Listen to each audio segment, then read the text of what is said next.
న్యాయ పద్ధతిలో అభివృద్ధి కార్యక్రమాలను చేయడం సర్వేపల్లి నియోజకవర్గంలో మన రాష్ట్ర ఉమ్మడి మాజీ మంత్రివర్యులు సోమిరెడ్డి చంద్రమోహన్ రెడ్డి గారి ఈరోజు 69వ జన్మదిన వేడుకలు మరియు 69 కేజీల కేకు కొయ్యడం, ఈరోజు పొదలకూరులో ఎప్పుడూ లేని విధంగా కేకు కట్ చేయడం పొదలకూరులో జరగడం మాకు ఎంతో ఆనందంగా ఉంది.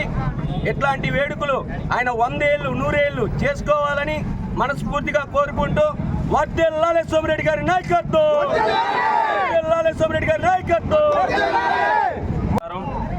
ఈరోజు మా సర్వేపల్లి ఎమ్మెల్యే రైతుల పక్షాన ఎప్పుడు నిలబడే వ్యక్తి సోమిరెడ్డి చంద్రమోహన్ రెడ్డి జన్మదిన వేడుకలు పొదలకూరులో ఘనంగా చేయడం జరిగింది. ఈరోజు చెప్పుకుంటే ఈయన స్వచ్ఛత అయిన పాలతో ఈరోజు స్వచ్ఛత అయిన మనిషికి ఈరోజు పాలాభిషేకం చేయడం, కటౌట్కి 36 అడుగుల కటౌట్ పాలాభిషేకం చేయడం జరిగింది. పొదలకూరులో హాస్పిటల్లో బ్లడ్లు పంపిణీ చేయడం జరిగినది.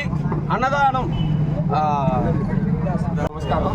ఈరోజు మన ప్రియతమ నాయకులు సోమిరెడ్డి చంద్రమోహన్ రెడ్డి గారు పుట్టినరోజు సందర్భంగా మన పొదలకూరులో ఘనంగా చేయడం జరిగింది. 35 అడుగులు కట్అవుట్, 69 కిలోల కేకు అన్నీ చేయడం జరిగింది. ఇందుకు మాకు చాలా ఆనందంగా ఉందని చెప్తున్నాము. మా ప్రియతమ నాయకులు సోమిరెడ్డి చంద్రమోహన్ రెడ్డి గారు చాలా మంచి కార్యక్రమాలు చేశారు ఇప్పుడు దాకా, ఇంకా కూడా చేయాలని, ఆయన నిండి 100 ఏళ్ళు ఉండాలని చెప్పి మేము భావిస్తూ సెలవు తీసుకుంటాం.